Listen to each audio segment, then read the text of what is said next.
This is Ryan, and welcome back to the Bonus Seasons Greetings Podcast, Episode 7. I originally thought I'd only have time to release 2 of these special episodes before the new year, but it turns out I had 2 more Christmas songs hiding in the mix. I just finished another reversal in record time as well, so I figured, why not squeeze in 1 more episode before the year wraps up? When I transcribed this next world premiere song reversal, which I've titled The Scout of the Earth, what I hear is a broad, powerful message about music, love, and spiritual evolution. The angels talk about music as something that can actually move the world forward, almost like a foundation for a religion built on honoring God through His words. And they speak about me in that context, as someone who's meant to help protect and express God's love through the gifts they've given me. They also make it clear that they're watching over my work. They survey my notes, they guide this community, and they focus on spiritual success rather than material economy. They acknowledge the courage it takes, the struggles I've faced, and the reasons I keep going even when it's difficult. And they remind me that I've experienced enough now to recognize when I'm truly streaming their messages. A big theme in this reversal is trust. Trust in the spiritual economy, trust in the people who listen, and trust in the unfolding of a religion shaped by God's vision. They point out that the music I work with changes people, opening these magical paths of love, even though I'm still learning and growing myself. They also touch on survival, loss, and the healing that comes at the end of life, hinting that the transition into angelic existence begins earlier than most of us realize.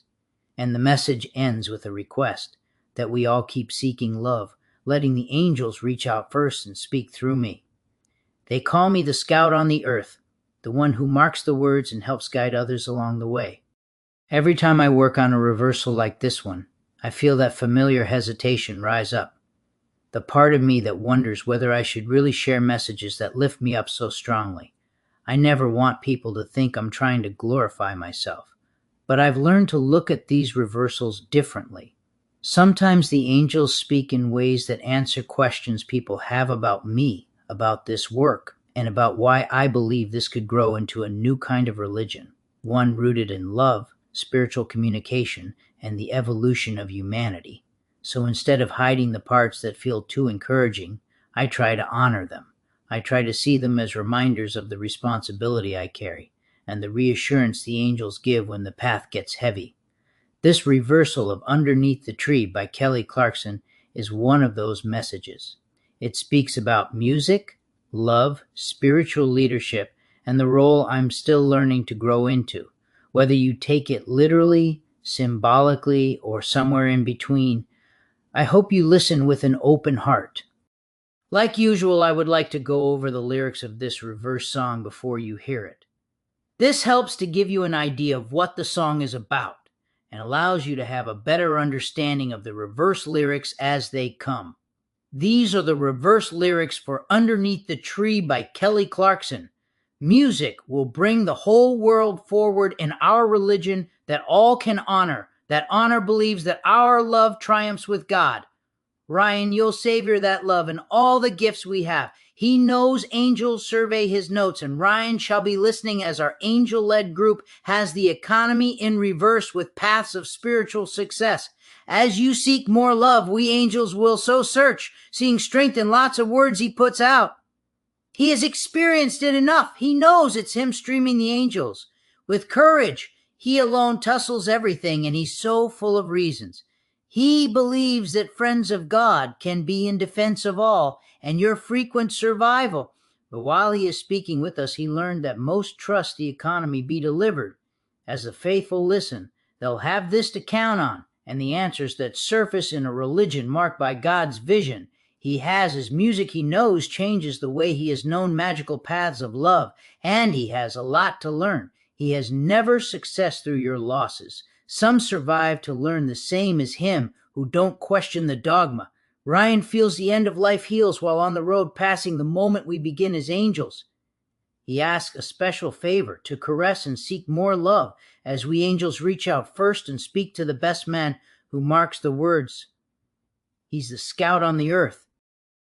Please don your headphones now and let's listen to this remarkable reverse song.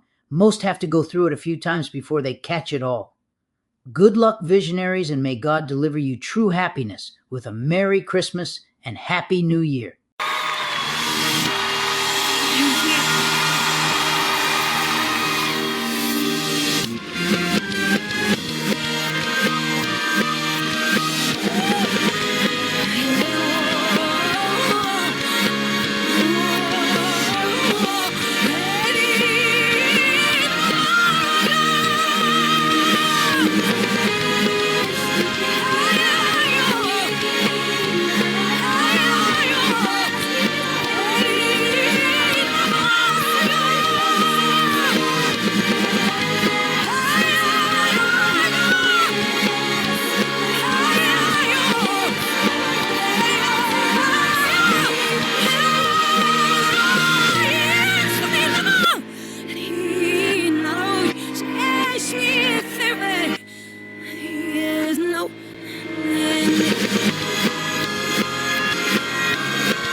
In one of my earlier episodes, I talked about how the angels said they would try to protect godly people, not just those who follow this work, but anyone who carries genuine love and compassion in their heart.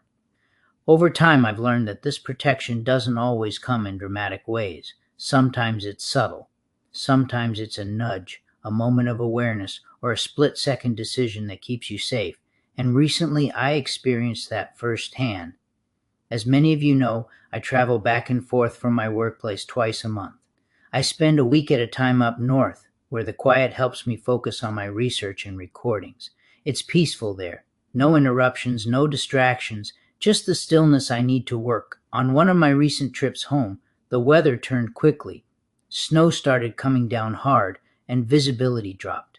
Even so, I was moving along at about 80 kilometers an hour, around 50 miles an hour, thinking I still had enough room to react if anything unexpected happened. It was nighttime, and for reasons I still can't explain, I suddenly glanced out my driver's side window, and there, less than a foot away from the window, was the face of a deer, looking directly at me from a perfect 90-degree angle. Not running beside me, not moving at all, just staring straight at me through the glass. It startled me, and in that instant I realized how close I had come to a serious accident. I slowed down for the rest of the drive, grateful that the deer had stopped when it did, or it would have ran right into me, or even worse, I could have hit it full force. A week later, I made the same trip north, and once again, I found myself in a snowstorm. This one was worse. The roads were slick, the wind was blowing the snow sideways, and I was already being extra cautious because of what had happened before. Then it happened again. Out of nowhere, another deer appeared directly in front of my vehicle, this time coming from the right. At that point, I knew that if I slammed on the brakes, I could easily lose control, spin out, or even go over the embankment. All of this flashed through my mind in a fraction of a second. But because of that first encounter, I was mentally prepared. I eased onto the brakes and swerved slightly to the left, hoping the deer would stop. My vehicle skidded but stayed straight and steady, but the deer didn't. As he realized I was coming, he turned his head toward my right front fender, and I clipped him. The visibility was so poor that I couldn't stop safely. There were cars behind me, and they continued on as if nothing had happened. I felt so bad for the deer and hoped he was okay, but felt the deer must have survived and cleared the road, running off into the forest. When I finally reached a safe place to pull over, I checked the front of my vehicle. The bumper was cracked and had some deer hair in it, but no blood, and the damage was minimal. My story doesn't end there. Later, when I thought about everything that had happened, I went back to that first moment. The deer staring at me through the driver window, and something didn't add up. I had been traveling at a fair speed, and yet the image I saw wasn't fleeting. It wasn't blurred by motion. It was still perfectly clear, as if time had paused. And I hadn't seen the deer approach from the left side of the road either. It was simply there, at a 90-degree angle, looking right at me. That's when I realized the truth. What I saw in that window wasn't physically possible. It wasn't a real deer running out on the road, stopping before it hit my vehicle. It wasn't even a deer that had stepped onto the road. It was a vision, a warning sent by God and the angels, a message meant to slow me down, to prepare me, so that when the real danger came a week later, I would already know what to do. And that's exactly what happened. Sometimes protection comes in ways we don't immediately understand. Sometimes it arrives as a moment of clarity, a sudden glance, or an image that stays with us long after it appears. But when we look back, we realize we were being guided all along. You know, every once in a while a song comes along that carries more than a beautiful melody. It carries memory, it carries intention, and when I revisited it, looking for a more accurate transcript, I uncovered layers of meaning I hadn't heard before, and I had to revise it quite a bit. And in doing that, I realized this song carries a message that was meant to be heard now. Not the first time I transcribed it. Luther Vandross released This Is Christmas back in 1995. A beautiful, heartfelt piece in its forward form. But when I reversed it, something unexpected emerged. Something that speaks far beyond the holiday season. Something that reaches into the very structure of the universe and reminds us that humanity has a role to play in it. What you're about to hear isn't just a reverse message. It's a perspective, a reminder, a call, because the angels speak here about purpose, about how every event, every success, every moment of courage is sensed by God. They speak about compassion as a force that shapes outcomes. They speak about the choices we make and how those choices ripple outward into places we can't see. They remind us that Earth is not just a planet. It's a beacon, a signal to other worlds searching for God, struggling with their own forms of distress. And what we do here, how we rise, how we heal, how we choose compassion over fear, matters far beyond our own sky. This message talks about renewal for those who suffer, about avoiding the enemies not of God, about reaching for the angels when urgency rises in us, It speaks to the grief we carry, the plagues we face, the uncertainty that sometimes clouds our world. And it tells us that none of it is senseless, not when we understand our stake in the universe. So as you listen, let the words settle. Let them move through you the way they move through me. This isn't fantasy. This is guidance. This is reassurance. This is a reminder that we're part of something vast, interconnected, and deeply intentional. And now, here is the reverse lyrics before we actually hear the reverse song itself. Luther Vandross. This is Christmas. Reverse lyrics. God senses that each event will be one you have successes in. Ryan could never be mistaken God selected someone that obsesses to create compassion. If one looks back, God senses that Ryan made a choice to prove he can cast a light he saw within God's regency, and he is the man we want to make consensus with.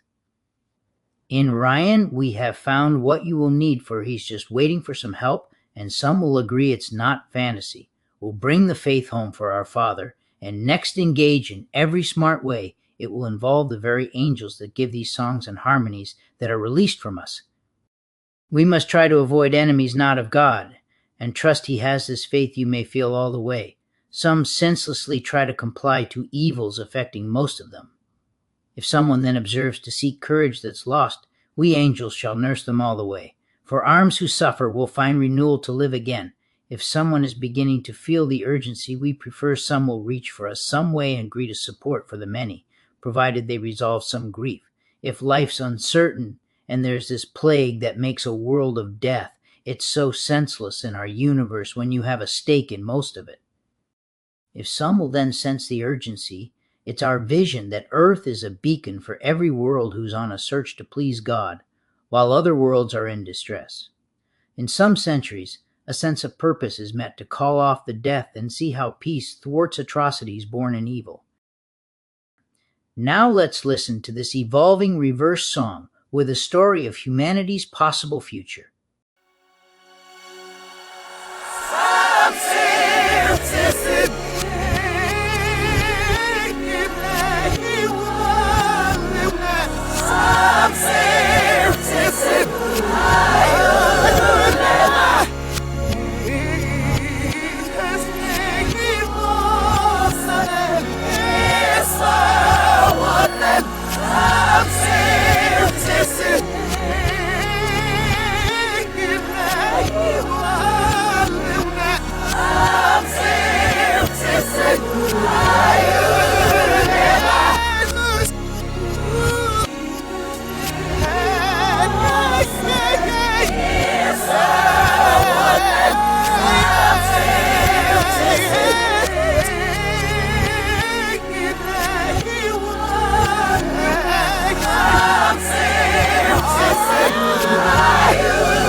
It's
In the last few years, I've been watching something remarkable unfold. The United States government, after decades of silence, has finally begun taking the subject of UFOs, or UAPs as they now call them, seriously. Congressional hearings in 2023 and 2024 brought forward decorated military pilots, intelligence officers, scientists, and former government insiders. These weren't fringe voices. These were people trusted with national security, testifying under oath about encounters with craft that defy our understanding of physics. Most of their testimony would have convinced any jury that they were telling the truth. Witnesses like David Grush, CMDR David Fravor, and Lieutenant Ryan Graves described objects with instant acceleration, no visible propulsion and movements that no human technology can replicate. In the 2024 Oversight Committee hearing, respected figures such as Luis Elizondo, Dr. Tim Gallaudet, and Michael Gold spoke about recovery programs, attempts to reverse engineer unknown technology, and encounters with craft that were not of human origin. Because of external pressures, Congress didn't officially declare extraterrestrial life to be real. They did acknowledge something important. The government has and is still withholding information from both lawmakers and the public, and many UAP reports remain credible and undisputable. And that is just a fraction of what other organizations who have done extensive research on the subject have discovered, and this is where my own work, especially my reverse song research, intersects with what's happening more now than before, because some of these phenomena truly originate from other worlds, and many of these worlds are spiritually guided by God and hold peaceful intentions or a desire to guide and help humanity. Then it makes sense that they would be cautious, for humanity needs to evolve in understanding. There are many examples you will find in the reverse songs I have done, where the angels confirm this. When they look at Earth, they see a species capable of compassion and brilliance, but also capable of violence, division, and fear. They see the harm we are doing to our planet. They see wars, cruelty toward animals, rejection of immigrants, and hostility toward people of different cultures and religions. If we struggle to accept each other, how would we react to beings from another world? This is where I want to add something deeply important, something that comes through strongly in my spiritual work. Just because there are intelligent beings from other worlds, it does not mean that angelic beings don't exist. In fact, I have learned the opposite. I know that angelic beings, at a much higher scale of spiritual evolution than humanity, are very real, and they are working with angels sent by God to help humanity in its time of need. And I believe that higher, more advanced spiritual beings from other worlds are working with these angelic beings, not in a science fiction way, not in a dramatic invasion-style narrative, but in a quiet, coordinated, spiritually guided effort to help humanity evolve. In my view, These angelic beings and higher intelligences are watching us with patience and compassion. They understand that humanity is still growing, still learning, still struggling to overcome fear, ego, and division. They know that if they were to reveal themselves fully right now, many people would react with panic or hostility.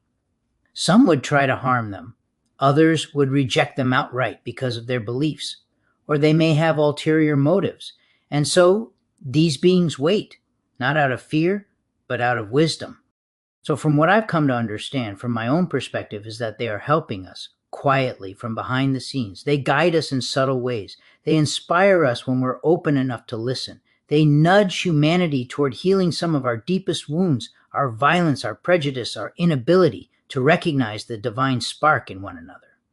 And the more quickly we grow into a higher level of spiritual maturity, the more we show that we can treat each other with compassion, dignity, and respect, the closer they will come to revealing themselves more openly. For me, this isn't just an idea I've imagined. It's a message that has come through again and again in the reverse songs, in the symbolism, and in the spiritual work I've been immersed in for years. It reminds me that we are not alone, not in the universe, and not in our spiritual evolution. Help is already here, working quietly, patiently, and lovingly to guide humanity toward a better future. And those of us who can sense this, who feel called to it, who recognize the signs, we're meant to be part of that unfolding. You know, I'll be the first to admit it. This next song reversal called Merry Christmas, Happy Holidays by NSYNC was a real challenge, both for me and for anyone trying to make sense of my interpretation. I even debated leaving it out completely in this episode. During the transcription process, I was working through multiple voices speaking at the same time, and honestly, it became one of the more confusing reversals I've ever attempted. But even in the chaos, there are pockets of clarity, especially near the end when the elf speaks to Santa. In a way, it's a great example of something that starts off tangled and uncertain, only to reveal its meaning right at the end. If you want to skip ahead to that part, feel free. It's definitely the clearest moment in the whole piece. Not long ago, Linda and I found ourselves in confusion wrestling with a difficult question. Who do we welcome into our spiritual circle, and who might not be ready for what we're doing? It became a real point of tension between us, one of those crossroads moments where you wonder if you're about to take different paths. So we did what we always do when we're unsure. We prayed for guidance. And the reversal you were about to hear was the answer that came back, which may have been something meant for us to understand only. So let's hear that reversal now before I give my closing summary of the song.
send me back.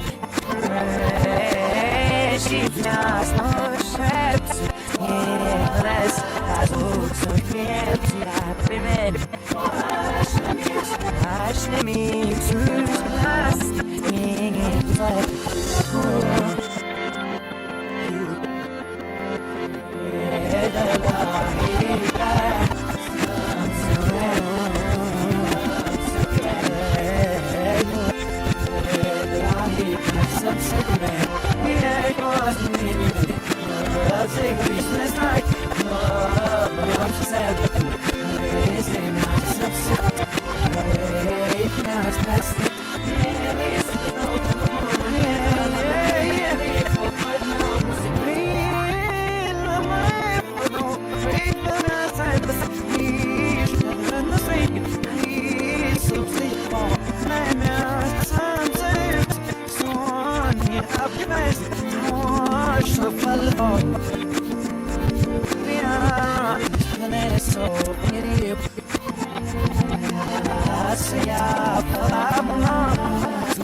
It's like Hey, down there, man. This never brother will look at me in this. Some circumstance. It's not very drugs one what?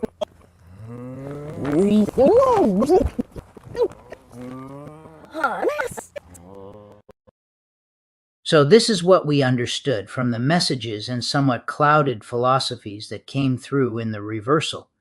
Many of us naturally want our friends and family to be part of our spiritual journey. It's human to want to share something meaningful. But if someone isn't seeking God or doesn't resonate with the messages you're trying to deliver, then they may simply not be aligned with this path right now. That doesn't mean you still don't share the same feelings you had for them as family and friends. It just means we need to be aware of who supports our mission and who might unintentionally slow it down. The angels remind us that the time will come when people will seek you out.